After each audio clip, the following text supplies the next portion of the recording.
Hello buddy, it's vanburman here and welcome to my top 7 most anticipated games of 2015. As you will notice from the list, there are some games in there that were in the 2014 list, and that's because they obviously didn't come out in 2014. But here's to hoping that they will in 2015. One of them's, is it one? Two of them on the list are a bit dubious as to whether they will come out this year.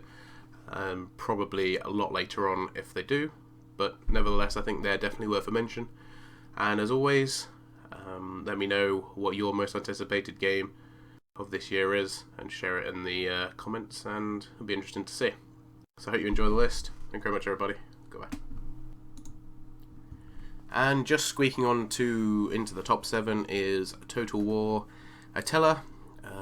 There's many reasons why this isn't higher up, and it is obviously in no small part down to Rome 2, which on release was an absolute nightmare of a game and didn't sell the series well at all. It did burn a lot of people's faith in the series, but they have subsequently fixed pretty much all the problems in the Emperor Edition, and hopefully they will continue to do that with Attila being released. It's using a very similar engine, if not exactly the same one. The premise of this game is, of course, Attila the Hun and his invasion over, well, a big part of Europe, really, and also the downfall of the Romans, the, coinciding effect. It's very dark and gritty, which is what I like to see from video games that are set in this sort of period.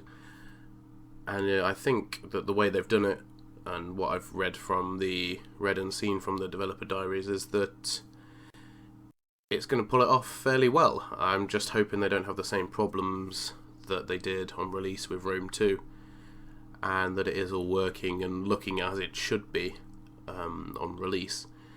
I am not going to pre-order it, and I think that's probably why it comes down so low on the list. I'm waiting until it comes out to see exactly how good it is and whether it works or not on release,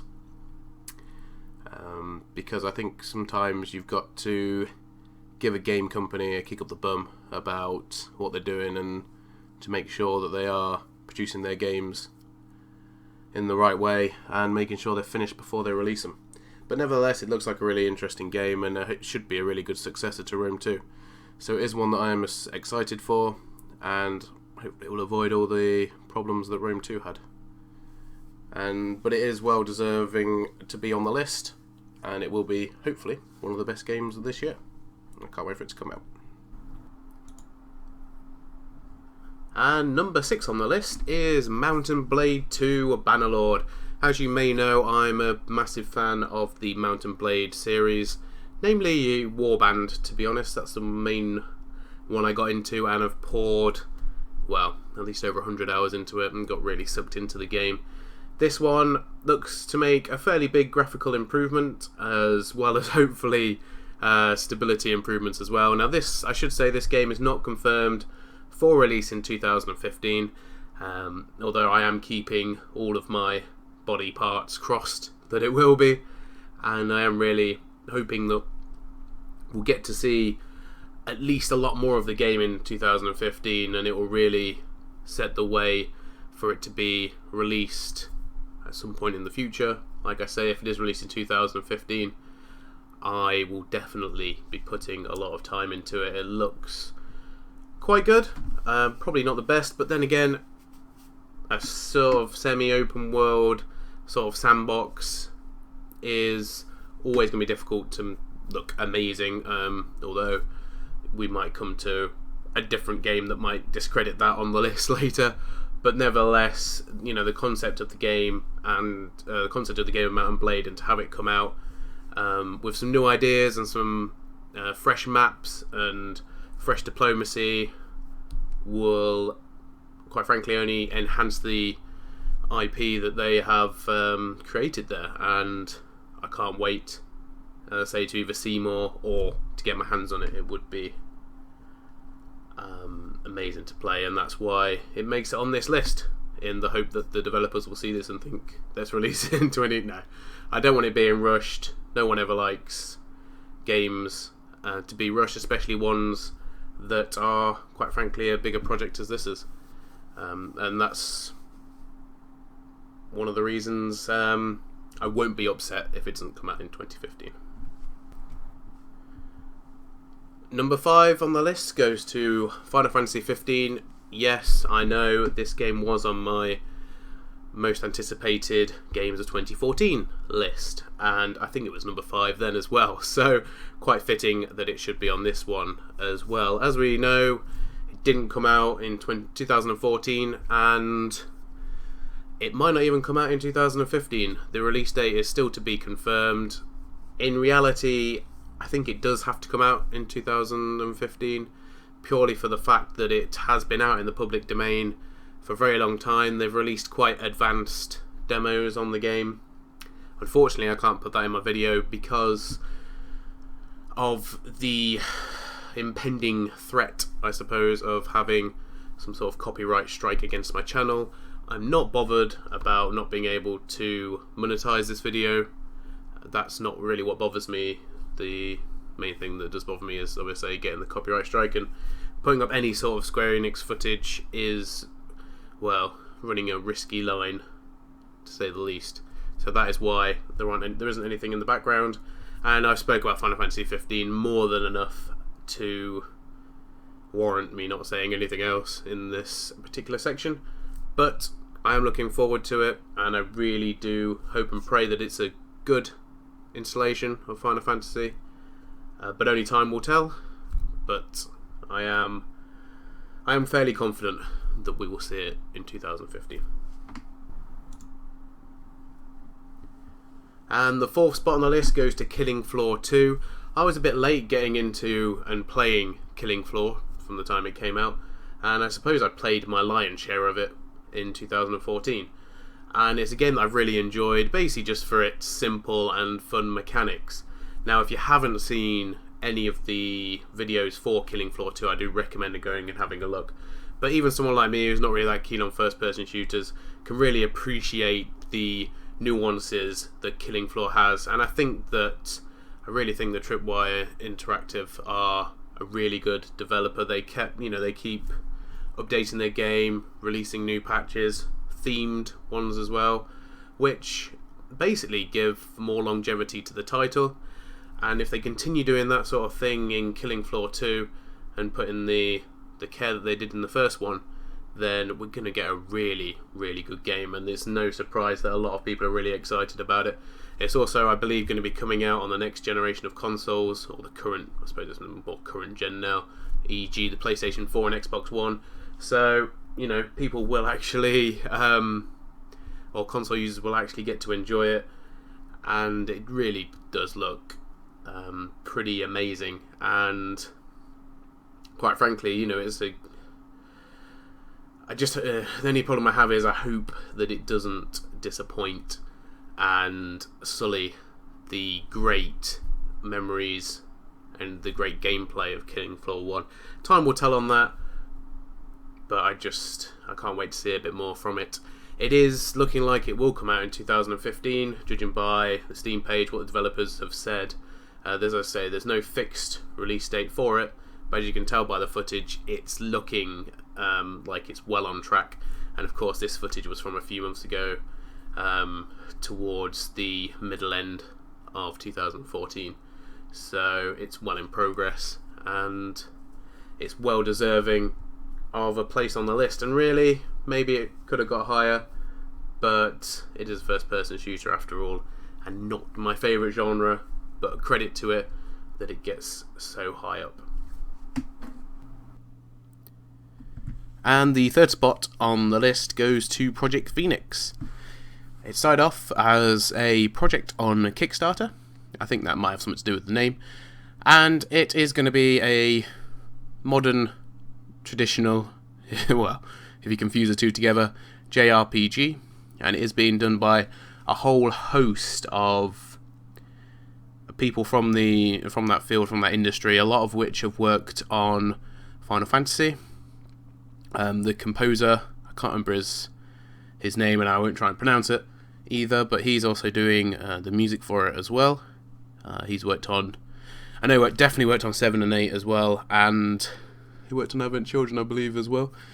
So we do have quite a lot of talent in here working on the game as well, and it looks like it will be pretty decent, to be honest. It is due out this year. It raised a huge amount of money from Kickstarter. I think it was 3, 4, maybe 5 times more than it actually needed, so it did really well on there. And as such, they've obviously had a lot of extra cash, been able to get a lot of people on board with it. So I'm looking forward to seeing it when it comes out. It's sort of, I suppose, the more of the wild card in my most anticipated games list, in the similar sort of vein that Child of Light was last year, because that could have been a total flop, so could this. But you know, that's the risk you take, of course, with Kickstarter games. And I guess seeing as JRPGs have been shoehorned, unfortunately, into more of a niche bracket, it sometimes means that even the poor even the poor games that come out seem decent in comparison to their former counterparts. Nevertheless, I'm really looking forward to getting my hands on this. I can't remember when it is coming out, but it was scheduled to come out this year. I presume it's probably going to be later on, but looking at what they've been doing so far, it looks like they have made a good start to it, and they've got a fair amount of stuff in place. Now, this video, or the images that you see in this video, were taken from, I think it was 2.5 months ago now, just some footage that they released. So it is getting on pretty well. I'm interested to see how the actual combat system and everything will work in reality. On the demo, it's a bit difficult to tell, but it's not turn-based in the same sense of how Child of Light was. But yeah, anyway, we'll have to see about its little nuances when it does come out. But I think it's definitely worth being on my top 7 list, because it's a game I invested in a long time ago, and I'm looking forward to seeing it come to fruition. So I think it's well deserved of the 3rd spot on the list. And second on the list goes to Hellraid. Yes, I know I had this in my top 5 most anticipated games of last year. Now, originally it was scheduled to be released last year in early access, and I did have a word with the developers ages ago about it, and they were telling me that it was going to be released around November 2014. They then released a statement to say that they've had a considerable amount of investment from a game publisher, I believe, and that's effectively meant they don't need to go through the early access route in order to be able to help fund the creation of the game, which means, from what they're saying, they're going to release it fully complete, fully polished, and ready to go, so to speak. And that is due out sometime this year. Now, the reason Hellraid has taken so long, what I believe, is that they've made the game on 3 different engines now, I believe, and the 3rd one has come about because of the extra funding. But as you can tell, it all looks really good from what they've released so far. They do obviously have a full working first level demo and all that sort of stuff. So yeah, I'm really looking forward to this, and just can't wait for it to come out now. I've felt like I've waited ages for it, but nevertheless, it's well deserving of the 2nd spot on the list. If you haven't guessed already, the 1st spot might be slightly obvious now, but yeah, that's going to come up now. And the 1st place on the most anticipated games of 2015 goes to The Witcher 3. Whew. As you know, this was 1st in my list last year, and it is 1st again in this year, and it probably would be 1st in any year that I can think of for the most anticipated game of that particular year. Now, as we all know, it's coming out in March. It's already been released on Steam to buy with the release date already given, and I've kept myself away from any information over the past year. I haven't looked into it at all. I know a lot has been released about the game, about different locations and some stuff about the story, but I've only watched these trailers here, and that's been it. I haven't delved any further, not watched any extended gameplay videos or anything, despite the fact people trying to throw it at me and shove it down my throat. So I've kept myself away from it as much as possible because I'm really anticipating the release of this game. Played the first two Witchers, and the second one was really good, and this one looks like it's going to top it in, hopefully, in almost every category. I hope it has a good ending, and I hope the story lives up to the Witcher franchise. I know that the Witcher has been taken from a very popular comic book, which I know is where quite a lot of these game stories come from. Hopefully it'll keep to it, and yeah, I like the idea of having a lot of moral decisions happening in the game, and them having an effect on how the story progresses. So this game, if it lives up to the hype and how it should be, it will almost certainly make it onto the top 5 games of 2015, I should have thought anyway. But if it does really well and does as it should do, I can imagine it will hit that number 1 spot. So yeah, anyway guys, let me know what you think about my list in the link or in the space below. If there's anything you thought should have been included in there, then please do, and please do let me know, and that'll be quite interesting to hear if there's anything that I've maybe missed off. I know we've got Grand Theft Auto coming out on PC, and we've got H1Z1, and we've got Final Fantasy Type 0 as well coming out for PlayStation 4. So I know there are quite a lot of other good releases, but this list has been what I consider to be the top 7. Final Fantasy Type 0 probably would have made it on there if they had confirmed a PC release for it, but they've only confirmed the PlayStation 4, unfortunately. Such is life, I'm afraid, in that respect. Anyway, thank you very much for watching. Hopefully you've enjoyed my video, and I apologise it's taken so long to come out. Just been really busy with everything that's been going on recently. But it is out now, and as I say, thank you very much for watching. I'll see you all very soon. Goodbye.